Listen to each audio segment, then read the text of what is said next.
नमस्कार सभी साथियों को स्वागत करता हूं सबका इस यूट्यूब चैनल पर जिसका नाम है स्टडी विद पीएल लोधा। साथियों, आंसर किया तो बहुत सारी आ चुकी है, रीट का एग्ज़ाम पूरा हो चुका है। अब सभी इतने ज़्यादा मैसेज कर रहे हैं, इतने ज़्यादा कॉल आ रहे हैं कि भाई न तो सभी का जवाब दे पाऊँगा मैसेज पे और न सभी के कॉल अटेंड कर पाऊँगा। देखिएगा, बंद ही नहीं हो रहे कॉल आना, मतलब यूँ है। बात करेंगे कट ऑफ के बारे में, यही सवाल हर एक पूछ रहा है, तो इसलिए ये छोटा सा वीडियो बनाया है। 10 से 15 मिनट का वीडियो रहेगा जिसमें आपको बिल्कुल लॉजिकल तरीके से बताने वाला हूँ कि भाई एक्सेप्टेड जो कट ऑफ है वो कितनी रह सकती है।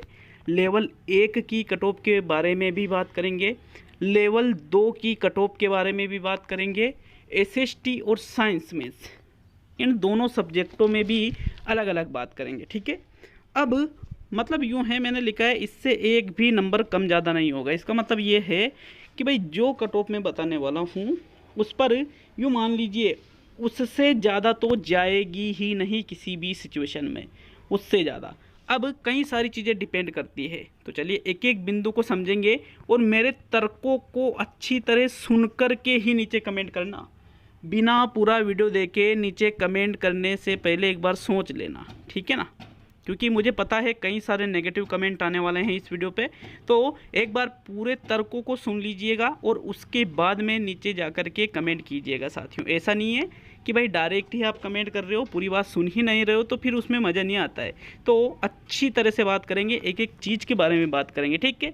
बाकी आंसर किया आपके सामने तो वैसे तो आई गई है, लेकिन फिर भी मैं और जो अलग सब्जेक्ट है उनकी भी आंसर की आपको अवेलेबल करवा दूंगा, ठीक है, मेरे अनुसार।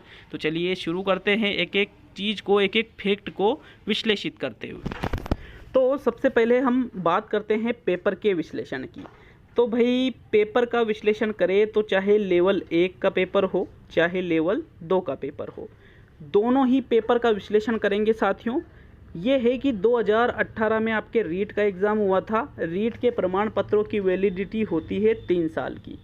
2021 में आपके ये एग्ज़ाम हुआ, मतलब 3 साल पूरे हो चुके हैं और इसके पहले कोई भी 2018 वाला स्टूडेंट एलिजिबल नहीं था। मतलब 90 क्वेश्चन जो भी गवर्नमेंट ने निर्धारित कर रखे हैं, 90 क्वेश्चन, 90% नहीं, 90 क्वेश्चन या 85 जो भी विशेष छूट दे रखी है वो अलग चीज़ है, तो कोई भी एलिजिबल नहीं था, कोई भी।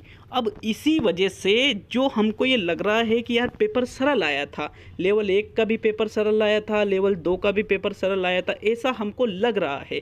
आपने देखा होगा कि आपके पास आपके आसपास जितने भी रीट के कैंडिडेट हैं, जिसने भी रीट का पेपर दिया है, कोई अपना स्कोर 125 बता रहा है, कोई अपना स्कोर 130 बता रहा है, कोई 135 बता रहा है, कोई 140, कोई 145 भी बता रहा है, लेकिन 110 से कम तो कोई भी नहीं बता रहा है। ऐसा आप बिल्कुल वास्तविक चीज़ है, ये 110 से कम कोई भी नहीं बता रहा है। तो इसका सीधा सा मतलब क्या है कि भाई गवर्नमेंट ने ये सोचा कि भाई ज़्यादा से ज़्यादा कैंडिडेट योग्य होने चाहिए, मतलब एलिजिबल होने चाहिए पात्रता के लिए, क्योंकि एक भी पात्र नहीं है। तो इन्होंने पात्रता के लिए ऐसा पेपर दिया कि 90 क्वेश्चन कोई भी इसमें कर सकता था, ठीक है। अब ये तो हुई कि भाई इसका मतलब ये है कि 90 क्वेश्चन तो सभी करेंगे, तो 90 तो सभी ने कर दिए।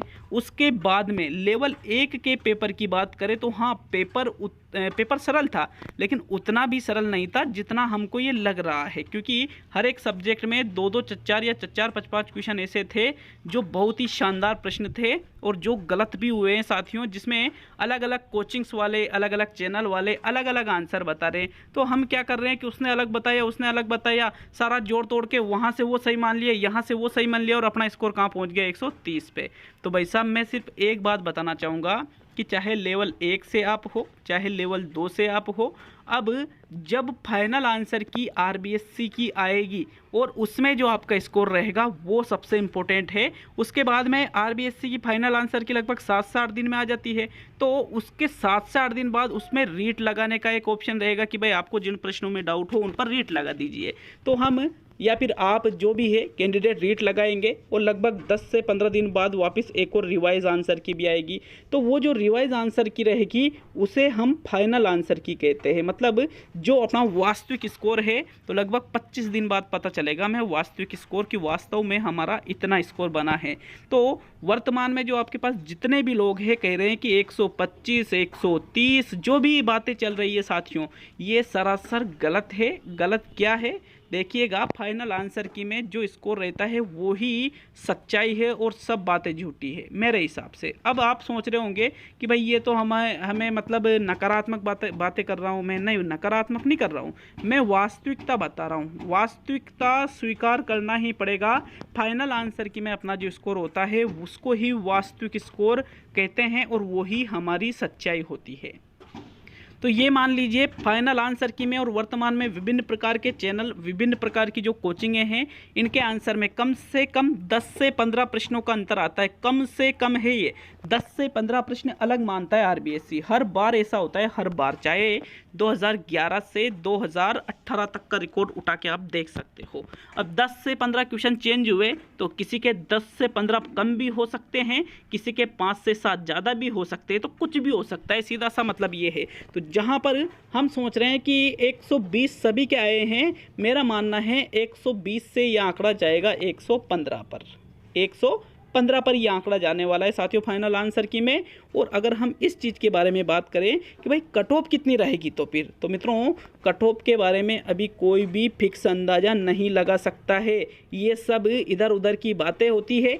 कोई 130 प्लस कट ऑफ बता रहा है, कोई 120 प्लस कट ऑफ बता रहा है, कोई 115 प्लस बता रहा है, तो कोई 135 प्लस। तो ये है क्या यार, 135 प्लस किसी का आए क्या फाइनल आंसर की में? फाइनल आंसर की तो जारी होने दो। तो फिर भी एक अगर हम यूँ लगाए अंदाज़ा कि भाई कितनी रह सकती है, तो अंदाज़ा लगाने से कुछ नहीं होता है। सिर्फ हम सोच सकते हैं, हम सिर्फ कल्पना कर सकते हैं कि भाई कितनी रह सकती है। तो अगर जो फाइनल आंसर की में आपके आसपास देख लेना 110 से 115 क्वेश्चन अगर एवरेज सभी के बैठ रहे हैं, तो जो एवरेज बैठता है वो कट ऑफ नहीं जाती है कभी भी, उससे 2 से 4 नंबर ज़्यादा जाती है। तो मतलब ये है कि भाई 115 से 120 के आसपास आपके हो सकता है कि भाई कट ऑफ चल जाए। हो सकता है, कन्फर्म कुछ भी नहीं है। मैं वापस कह रहा हूँ, कन्फर्म कुछ भी नहीं है। फाइनल आंसर की आने दीजिए। मेरे एक साथी थे 2016 वाली भर्ती में, जिनके जब आरबीएससी की पहली आंसर की आई थी आरबीएससी की, उसमें 111 क्वेश्चन उनके हुए थे साथियों। बिल्कुल वास्तविकता सच्चाई बता रहा हूँ। अब उसके बाद में जब उसकी फाइनल आंसर की आई रीट 2016 की लेवल 1 की, उनके 123 क्वेश्चन हुए 111 से। सोच के देखो कितने प्रश्नों का डिफरेंस आया। ये तो आरबीएससी की आंसर की से डिफरेंस आया था फाइनल आंसर की में और पहली आंसर की में। तो 11 10 21 और 2 23 12 प्रश्न उनके बड़े थे साथियों। 12 प्रश्न होते कितने हैं सोच सकते हो आप। तो इसी प्रकार ये मामला रहने वाला है आपकी वर्तमान में। इसमें यूँ है कि भाई ज़्यादा लॉजिकल क्वेश्चन नहीं है, ज़्यादा उलझे हुए नहीं हैं जिनमें हमें ज़्यादा कन्फ्यूजन रहता है, वैसे प्रश्न नहीं हैं। तो उस हिसाब से ज़्यादा से 12-13 प्रश्न की नहीं कह रहा हूँ, लेकिन कम से कम 5-7 प्रश्न तो इधर उधर होने ही वाले। इस चीज़ की तो मैं अभी गारंटी दे सकता हूँ। तो नो टेंशन रहिएगा, अभी इस चीज़ पे ज़्यादा ध्यान मत दो। 110 भी आ रहे तो भी कोई दिक्कत नहीं, क्योंकि क्या पता फाइनल आंसर की में आपके 120 हो जाए। 120 आ रहे हैं तो भी ज़्यादा टेंशन ली, क्या पता 125 हो जाए। और 125 आ रहे हैं तो भी ज़्यादा ये अपना आपको ये मत समझो कि भाई 125 आपने 125 किए कैसे। एक बार आपने आंसर की 1 से मिलाई या फिर अलग अलग से मिलाया, और अलग अलग में अलग अलग मान रखा है। यहाँ पर जो गलत है वो वहाँ से जोड़ लिया राइट मान के, वहाँ पर जो गलत है वो यहाँ से जोड़ लिया राइट मान के। ऐसे बिल्कुल भी मत जोड़ लेना। तो आप निश्चित होकर के अच्छे से 5-7 दिन निकालो। जब फाइनल ये इसकी आरबीएससी की जो पहली आंसर की आएगी उसमें ही क्लियर पता चलेगा कि भाई आपके कितने क्वेश्चन सही हो रहे हैं। तो फिर उसके बाद में कट ऑफ के बारे में बिल्कुल क्लियर कहा जा सकता है कि भाई आपके कितने क्वेश्चन की कट ऑफ, लगभग अनुमानित कितने क्वेश्चन आपके कट ऑफ जा सकते हैं। तो ये तो है एसएसटी और मैथ्स की बात। यूँ मानो 110 क्वेश्चन जिसके वर्तमान में हो रहे हैं वो सभी रेस में है, सभी रेस में है। सभी 110 क्या, जिनके 105 क्वेश्चन भी हो रहे हैं वो सभी रेस में हैं, क्योंकि बहुत ज़्यादा चेंजेस होने वाला है। फिर उसके बाद में अगर हम लेवल 2 के बारे में बात करें कि भाई लेवल 1 की बात करें, तो लेवल 1 में ये लफड़ा ये है कि गवर्नमेंट ने लेवल 2 वालों को इसमें बिठा दिया। तो लेवल 2 को बिठाने का मतलब क्या है, आप ये कह रहे हो कि लेवल 2 वाले पेपर देंगे तो फिर उनको मेरिट में भी रखो ना, क्यों नहीं रख रहे हो? और अगर नहीं रख रहे हो तो फिर उनको बिठाया ही क्यों? क्या है मतलब? ये सिर्फ पैसा कमाने की एक टेक्निक है साथियों, समझो। आपस में लड़ाइयाँ कराना है, लेवल 1 लेवल 2 वालों को गुट बना दिया अलग अलग कि नहीं लेवल 1 वाले अलग लेवल 2 के अलग, दोनों एक दूसरे के ऊपर केस करते रहो, भर्ती लंबी खिंचती रहेगी। नुकसान किसका हो रहा है? फायदा किसका हो रहा है? नुकसान हो रहा है बच्चों का। फायदा किसके हो रहा है? सरकार के फायदा हो रहा है साथियों। सरकार के आपके डायरेक्टली फायदा है इसमें, क्योंकि जितनी लंबी भर्ती जाएगी उतने दिनों तक आपको नौकरी नहीं मिलेगी। नौकरी नहीं मिलेगी तो पैसा किसका बच रहा है? सरकार का। और बच्चे उलझाते रहेंगे उलझाते रहेंगे। तो ये तो चीज़ है, कॉमन चीज़ है, समझा करो, सोचा करो थोड़ा सा इस चीज़ के बारे में। फिर अगर कट ऑफ की बात करें तो भाई लेवल 2 वालों को इन्होंने बेटा दिया, अब अगर ज्वाइनिंग नहीं देते हैं तो उससे थोड़ा फर्क पड़ जाएगा, ठीक है। लेवल 2 को ज्वाइनिंग नहीं देते तो, और अगर ये लेवल 2 को भी 1 में ज्वाइनिंग दे देते हैं तो कट ऑफ बिल्कुल ज़्यादा जाएगी, क्योंकि कैंडिडेट संख्या बढ़ेगी तो ज़्यादा जाएगी।